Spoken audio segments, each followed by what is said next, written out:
So guys, ये अस्तर मैं एक नई जगह से लेकर आई हूँ फर्स्ट टाइम, और ये काफ़ी विड्थ में अच्छा है और मात्र मुझे 40 रुपये मीटर मिला है।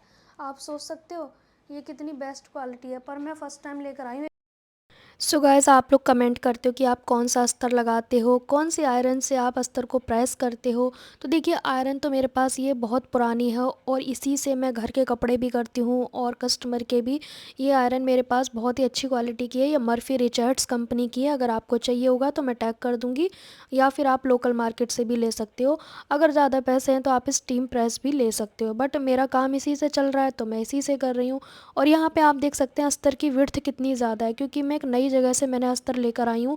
बहुत सारे लोग कहते हैं कौन सा अस्तर लगाते हो, कहाँ से लाते हो। तो देखिए, अस्तर तो मैं ना कई जगह से लाती हूँ और कई वैरायटी में लाती हूँ, क्योंकि मैं नई जगह से भी ट्राई करती रहती हूँ। और ये अस्तर मैं नई जगह से लाई हूँ, फर्स्ट टाइम लाई हूँ। इसकी विड्थ आप देख रहे हो कितनी ज़्यादा है, रेट भी अच्छा है, विड्थ भी ज़्यादा है। अगर मेरा ये अस्तर नॉर्मल वाला होता तो मेरा 2.5 से 3 मीटर लग जाता, और ये मेरा 2 मीटर में ही काम चल जाएगा। आप सोच सकते हो मैं 3 पीस सेट बनाऊंगी, फिर मैं आपको ये बताऊंगी कि मेरा अस्तर कितना यूज़ हुआ है 3 पीस सेट में।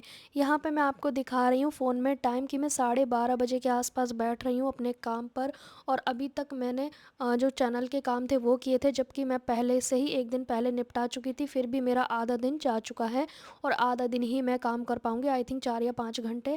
देखते हैं कितना काम हो पाएगा। स्लीव्स में मुझे डिज़ाइन बनाना है, और मैंने ये सूट को ना 3 से 4 दिन पहले से इसे अधूरा छोड़ा हुआ है, क्योंकि कस्टमर जब ये कह दे ना कि आप अपने हिसाब से कर लेना, तब और ज़्यादा दिमाग ख़राब हो जाता है कि हमें समझ नहीं आता कि हम क्या अपने हिसाब से बनाएं।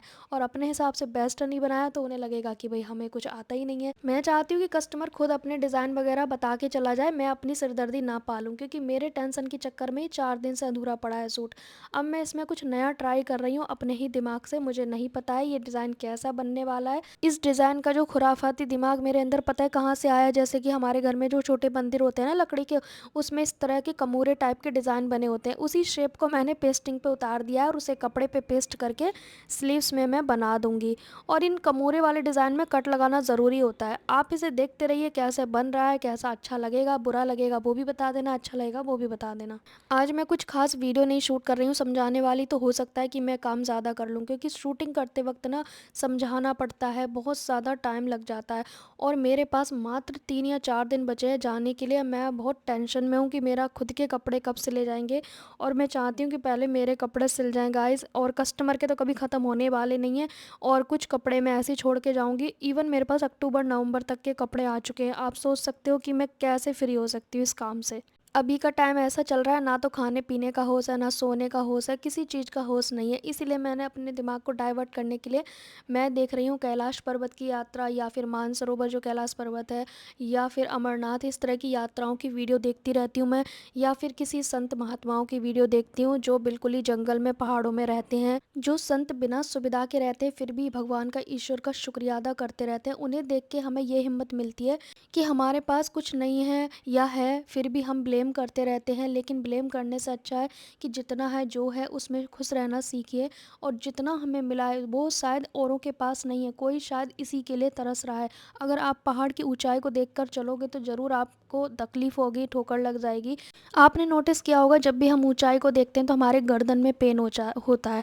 अगर हम अपने से ऊंचे लोगों को देखेंगे और उन्हें देखकर दुखी होते रहेंगे, इनके पास सब कुछ है मेरे पास कुछ भी नहीं है, तो हमें और भी ज़्यादा, जब ऊंचाई के पहाड़ को देखने में दर्द हो रहा है तो इन चीज़ों को देखने में भी दर्द और तकलीफ और ब्लेम होता है, और फिर वो फ्रस्ट्रेशन हम अपनी फैमिली मेम्बर पे उतार देते हैं, जो कि बिल्कुल ही गलत है। हमें जो मिला है वो हमारे कर्मों की खेती से मिला है। कभी आपने सुना है कि खेत में गेहूँ लगाएं और आपने सरसों वहाँ से काट ली हो, जो उगाया वही मिलेगा ना। अब आप कहोगे कि इस जन्म में तो हम अच्छा कर रहे हैं, तो इस जन्म का इसी जन्म में थोड़ी ना मिलता है, आगे मिलता है या फिर आने वाले वक्त में मिलता है। आपको पता है बहुत सारे लोग बहुत सारी बातें बनाते हैं, जैसे कि मेरे भी कुछ लोग ऐसे हैं जो मेरे बारे में बोलते हैं कि भाई बेचारी के साथ बहुत बुरा हुआ, पेरेंट्स नहीं हैं, कम उम्र में ही माँ का देहांत हो गया, फिर पिता का, फिर उसके बाद बहन भाई तो है ही नहीं, बच्चे भी नहीं है, बेचारी है। मैं उनसे यही जवाब देती हूँ, बेचारा क्या होता है? आपके हाथ पैर अगर साबित हैं, आप स्वस्थ हैं और अच्छे कर्म कर रहे हैं, फिर किस चीज़ का बेचारापन? कोई बेचारापन नहीं होता है। लोगों का जो मुंह है वो हम किसी तरह से बंद नहीं कर सकते, जवाब दे के नहीं कर सकते, अच्छे कर्म और अपने काम में व्यस्त रह के कर सकते हैं। हो सकता है कुछ चीज़ें हमारे पास है वो दूसरों के पास नहीं है, जो दूसरों के पास है वो हमारे पास नहीं है। हमें बस उम्मीद नहीं त्यागनी चाहिए, अपनी उम्मीद पे खरा उतरने के लिए अपने कर्म को करते रहना चाहिए, किसी की बातों पे ध्यान नहीं देना चाहिए, खुद को हर्ट नहीं करना है दूसरों की बातों से।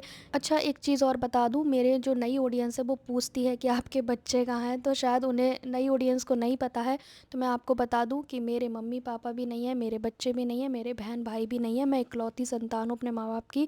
इस चीज़ पे मैंने एक ब्लॉग भी पहले ही डाला हुआ है, क्योंकि आप लोगों के बहुत सारे कमेंट थे। तो मैं 2 साल की थी तब मेरी मम्मी स्वर्गवास हो गया उनका, फिर पिता का 2019 में हो गया। इसी तरह से मेरी ना दादी ने पाला एक्चुअली मुझे, मैं 2 ढाई साल की थी तब से मेरी दादी ने ही मुझे पाला है, अब वो भी नहीं है इस दुनिया में। तो अब बहुत सारी चीज़ें मैंने इतनी फेस कर ली हैं इतनी कम उम्र में कि मैं ना पत्थर स्ट्रांग हो गई हूँ, मतलब मैं बहुत स्ट्रांग होती जा रही हूँ। अब मेरी ना खुद ही मोहमाया हटती जा रही है। रिश्तेदार सारे हैं मेरे, ऐसा नहीं है कोई नहीं है, बहुत सारे लोग हैं। सभी रिश्तों में मेरा अच्छा बॉन्ड है, जो जहाँ मैं पहुँच जाती हूँ सब ऑलरेडी खुश हो जाते हैं, जो मेरे यहाँ पे आ जाते हैं वो भी बहुत खुश हो जाते हैं। बस मैं उन्हें अभी वीडियो में नहीं लेती हूँ, क्योंकि अभी मुझे लगता है कि मुझे और फेमस होने की ज़रूरत है, तब मैं लोगों को वीडियो में लूँगी। क्योंकि कुछ लोग ना अपने आप को अनकंफर्टेबल समझते हैं, तो फिर उनकी बिना इजाज़त के हम किसी को वीडियो में कैमरे में नहीं ले सकते हैं।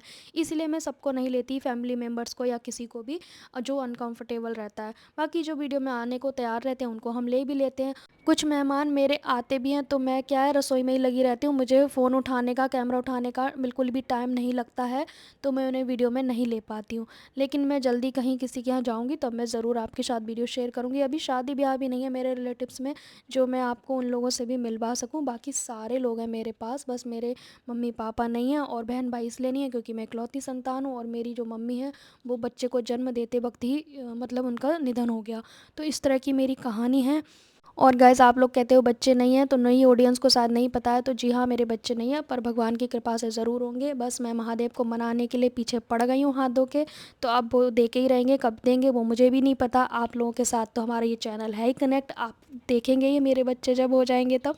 तो मैं आपको बता दूं, बहुत सारे लोग कहते हैं मैम ये व्रत रखो वो व्रत रखो, तो मैं ऑलरेडी रखती हूँ। 3 साल से मैं पशुपतिनाथ व्रत रखती हूँ और शनि प्रदोष का व्रत रखती हूँ, सारी चीज़ें करती हूँ, कथा भी सुनती हूँ शिव महापुराण की, मैं कथा में जाती भी हूँ, और मैं महाकालेश्वर भी गई, हर जगह के मंदिर में मैं जा चुकी हूँ। महादेव मुझे दे के ही रहेंगे, ये मेरा भरोसा है। देखिए, अटूट प्रेम ना यही होता है। मेरा क्या है ना, चाहे मैं इंसानों से लगाव करूँ या फिर मैं भगवान से करूँ, मैं ना मतलब बहुत ज़्यादा, मतलब 100% अपनी ओर से करती हूँ।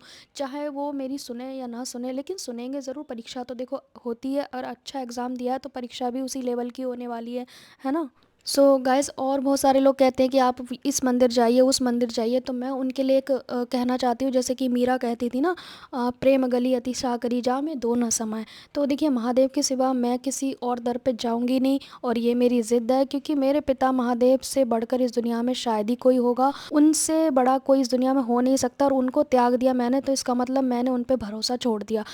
मेरी भक्ति भले ही लालच से शुरू हुई थी, लेकिन अब उस भक्ति में लालच बचा नहीं है। अब बस ये बचा है कि जो महादेव करेंगे वो अच्छा होगा, और आप लोग भी मुझे उन्हीं की वजह से मिले हो, जिससे मैं और ज़्यादा हैप्पी रहने लगी हूँ, और हैप्पी रहते रहते बहुत सारी चीज़ें अच्छी होने लगती हैं। क्योंकि मैं मंदिर भी जाती हूँ ना, तो वहाँ भी लोग मुझे यही पूछते हैं, अभी बाबा ने सुनी नहीं, तो मैंने कहा बाबा के आगे मैंने कोई वो थोड़ी ना रखी है डिमांड की इतने समय में सुन लेना है, ना मैंने कोई धमकी दिया। ये तो प्रेम है, वो जब देंगे, जब जिस समय देंगे वो उनकी मर्जी होगी। सोचो, मंदिर तक में लोग टोक देते हैं कि अभी तक भगवान ने सुनी नहीं, फिर भी मैंने अपनी आस्था को डगमगाने नहीं दिया है। किसी के भी कहने पे मैंने घर आके ये नहीं रोया है कि भगवान ने मेरी नहीं सुनी और लोगों ने मुझे ऐसा पूछ लिया। मैं ये सोचती हूँ कि ये मेरे वो लोग हैं, जैसे जो एक तो होती है ना आखिरी परीक्षा होने वाली है और वहाँ पे लोग लोग क्वेश्चन वगैरह करते हैं, तो मैं सोचती हूँ शायद महादेव ने मेरी परीक्षा लेने भेजा है कि ये डगमगाएगी या नहीं डगमगाएगी। पर मैं भी बहुत ज़िद्दी हूँ, क्योंकि मेरी दादी ने मुझे बचपन में पाला है। वो बचपन के किस्से मेरे दादी जब मुझे बताती थी कि तू दीपा बहुत ही ज़्यादा ज़िद्दी थी,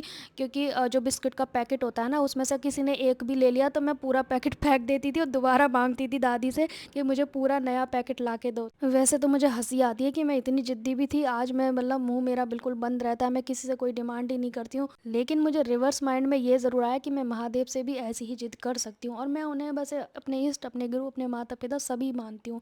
मेरे रिश्तेदार सभी हैं, लेकिन मेरी मोहमाया सिर्फ महादेव में बची और किसी में बची ही नहीं है। क्योंकि वैसे भी हमारा अंतिम जो लक्ष्य है वो है तो ईश्वर के चरणों में ही जाना। ये सब तो हमारे कार्मिक अकाउंट है जिन्हें हमें क्लोज करने के लिए आए हैं, ना कि ओपन करने के लिए। और मैंने सुना भी है कई लोगों से, जब महादेव की जो भक्ति मिलती है ना, जैसे मुझे 3 साल हुए हैं प्रभु से जुड़े हुए, तो लोग, मैंने यही सुना है कि वो थोड़ा-थोड़ा अपने जैसा कर देते हैं। पहले मोहमाया छुड़वाते हैं लोग, जो आपकी लाइफ़ के लिए सही नहीं है उनको छुड़वाते हैं, चाहे वो किसी भी तरह से उनकी असलियत या जो भी है वो सामने आने लगता है, और आपकी इच्छा ना खुद ही मतलब अजीब-सी हो जाती है। लोग मुझे खुद कहते हैं, "क्या अपने आप को बंद रखती हो? क्या दुखी रहती हो?" जबकि मैं हैप्पी हूँ। उन्हें कैसे बताऊँ कि ये अंदरूनी खुशी है, अब ये बाहरी खुशी की ज़रूरत नहीं है। मुझे लोगों से मिलना-जुलना बिल्कुल अच्छा नहीं लगता। मुझे अगर 2 ऑप्शन रखे जाएँ ना, कि एक पार्टी में जाना है, शादी-ब्याह की पार्टी में, और एक आपको बंद रहना है, अपने यूट्यूब फैमिली से बातें करनी है और वीडियो शूट करने हैं, तो मैं इसी को पहले चुनूँगी, क्योंकि मुझे बिल्कुल ही इच्छा नहीं बची है। मैंने कई सारे लोगों को, मैंने कहा ना, मैं नए साल में हर 10 इंसान को छोड़ देती हूँ। ऐसा नहीं लड़-झगड़ के, मतलब 10 लोगों से मैं मोह-माया त्याग देती हूँ अपनी, क्योंकि जितने ज़्यादा हम भीड़ में रहेंगे ना, हम खुद को नहीं पहचान पाएँगे, अपने काम में तरक्की नहीं कर पाएँगे। और पता है, मेरे साथ ना ये सडनली अपने आप ही चेंजेस आए हैं 2023 से। मैं मुझे आज भी याद है, 2023 की 23 जुलाई थी जिस दिन से मैंने महादेव की भक्ति को चुना था। 2023 से पहले मैंने 5 से 6 साल तक गुस्से में अपनी पूजा पाठ को छोड़ा हुआ था। मतलब मैंने अपने मंदिर की ओर मुड़ के भी नहीं देखा था, जो मेरे घर में मंदिर है या फिर बाहर। मतलब मैंने कोई त्योहार मनाना, पूजा पाठ सब स्टॉप कर रखा था। मतलब मैं देखती तक नहीं थी अपने मंदिर की ओर। सडनली कुछ चीज़ें ऐसी हुई, अपने आप चेंजेस आए मेरे अंदर, और 23 जुलाई के बाद 2023 से फिर मेरी जीवन बिल्कुल बदलता चला गया। सब कुछ पलटता चला गया, जो मैंने जानबूझ के नहीं किया। लोग मुझे बहुत पसंद करते हैं, सभी लोग मुझे पसंद करते हैं। जहाँ मैं चली जाऊँ, मेरा ऑरा ऐसा है कि लोग इतना ज़्यादा अच्छा मानते हैं, मेरे साथ बैठना पसंद करते हैं, मुझसे बातें करना पसंद करते हैं। पर पता नहीं मेरी इच्छा क्यों ख़त्म होती जा रही है, और मुझे देखो यूट्यूब चैनल पे लाके खड़ा कर दिया, जिससे आप लोग मुझे मिल सके और आप लोगों के साथ मैं अपनी कला को शेयर कर पाती हूँ। जो हो सकता है वो सिखा सकती हूँ, जो मुझे आता है, जितना मुझे आता है। मैं ये नहीं कह रही कि मैं बहुत बड़ी माहिर हूँ, लेकिन जो भी आता है उससे भी जितने लोगों की हेल्प हो सकती है वो मैं करने लगी। ये भी सिर्फ महादेव की कृपा है। क्या मैं यूट्यूबर पहले नहीं थी? 2020 से मैं यूट्यूबर हूँ। एक बार तो मैंने 2012 में भी चैनल बनाया है, सोचो आप। मतलब मेरे को अगर कामयाब होना होता तो मैं कब की हो गई होती, लेकिन मुझे महादेव के चरणों से ही मुझे कामयाबी मिली है, और मैंने मांगी भी नहीं थी, वो खुद ही उन्होंने दे दी। एक्चुअली मुझे ऐसा लगता है कि जब हम ईश्वर के चरणों में समर्पित कर देते हैं अपनी आखिरी सांस तक, तो मुझे लगता है कि फिर वो फैसले लेने लगते हैं। फिर हम अपने हिसाब से नहीं लेते, ना हमें कुछ मांगना पड़ता है। सब कुछ अपने आप निरंतर बहता जाता है। जैसे नदी में बहते बहते चीज़ें आती जाती हैं ना, वैसी सारी चीज़ें मेरे पास आती जाती हैं। हाँ, ये है कि मेहनत तो करनी पड़ेगी। अगर सपने देखने हैं तो सपने देखना ही ज़रूरी नहीं है, सपने के साथ उसको डायरेक्शन देनी पड़ेगी, मेहनत करनी पड़ेगी। ठीक है, ये सारी चीज़ें तो बहुत ज़रूरी है। मेहनत के बिना तो आप सोचो, हाथ पे हाथ धरे बैठे रहो, तो ऐसा तो आप जो घर में खाना रखा है ना, वो भी मुंह में नहीं आएगा अगर आप उठ के खाओगे नहीं। और थोड़ी सी मेरे अंदर कृतज्ञता आई है, जैसे कि कोई मेरे साथ कुछ गलत करता था तो मैं रो लेती थी, रोती थी, तो उससे घुटन होती थी। जवाब देना शुरू से ही नहीं आता है, क्योंकि मुझे उल्टा बोलना नहीं आता है। मैं प्यार से तो बोल सकती हूँ, पर बदतमीजी से नहीं बोल सकती हूँ, क्योंकि फिर वो एक और कर्म चढ़ जाएगा, और मुझे पाप कर्म से बहुत डर लगता है कि पापों की संख्या बढ़नी नहीं चाहिए, क्योंकि हमें घटानी है ना कि बढ़ानी है। फिर मेरे अंदर एक सडनली ये चेंजेस आया कि जो भी लोगों से मुझे प्रॉब्लम थी, मैंने उनको हृदय से माफ़ करना शुरू किया, वो भी बिना मिले। अपने अंदर ही बैठ के शांति से कोने में बैठ जाओ, और एक पर्सन को आप हर रोज़ माफ़ करो। उससे क्या होगा ना, आपको अपने हृदय में शांति महसूस होगी। यकीन नहीं हो तो करके देख लो। आप किसी भी अपने एक दुश्मन को डेली माफ़ करना शुरू कर दो, लेकिन वो मिले आपसे ना मिले। अगर आपको लग रहा है कि सामने जाके आपका ईगो हर्ट हो रहा है कि मैं क्यों माफ़ी मांगूं, तो घर में बैठ जाओ, शांति से बैठ जाओ, और उसका नाम लेकर आप उससे क्षमा मांग लो। इससे क्या होगा ना, आपके जो कार्मिक अकाउंट है वहीं की वहीं स्टॉप होने लगेंगे, वरना ये कर्म चढ़ते रहेंगे। हम हर रोज़ जन्म लेंगे, हर रोज़ मरेंगे, यही चलता रहेगा। गाइज, मुझे लग रहा है मेरे को आज बोलना कुछ था, मैंने पूरा सत्संग सुना डाला अपने महादेव के प्रति। तो यही मेरे साथ होता है, मैं एक टॉपिक पे बोलना शुरू करती हूँ ना, नॉन स्टॉप बोलती रहती हूँ। होता क्या है, कई बार हमारे मन की, दिल की बात निकलने लगती है, और वो निकलती जाती है, बहती जाती है। सो गाइज, आज आपने देखा मैं कितने सारे कपड़े स्टिच कर रही हूँ। जितने भी अधूरे कपड़े पड़े थे वो स्टिच कर रही हूँ। एक जो ब्लाउज़ था, और मैंने स्लीव डिज़ाइन बनाना सिखाया, ये सब अधूरे पड़े थे, इनको मैंने कंप्लीट कर दिया है, क्योंकि आज ही मुझे देना है इनको तुरपाई को भेज के, और फिर मेरा कंप्लीट हो जाएगा। आप ये जो ब्लॉग देख रहे हो वो 1-2 दिन बाद का देख रहे हो। और ये जो सूट है, ये अस्तर वाला सूट है, इसकी हमने 3 पीस ड्रेस रेडी की है, जो कि साड़ी से बनाया है। तो तो बोट नेक की कुर्ती की मैं स्टिचिंग कर रही हूँ। कटिंग का वीडियो मैंने क्लास वाले चैनल पर डाल दिया है, लिंक आपको कम्युनिटी पोस्ट पर मिल जाएगा। अगर आप शुरू से सिलाई सीखना चाहते हैं तो हमारे सेकंड चैनल पर सीख सकते हैं, जिस पे मैंने इसकी कटिंग की वीडियो डाल दी है।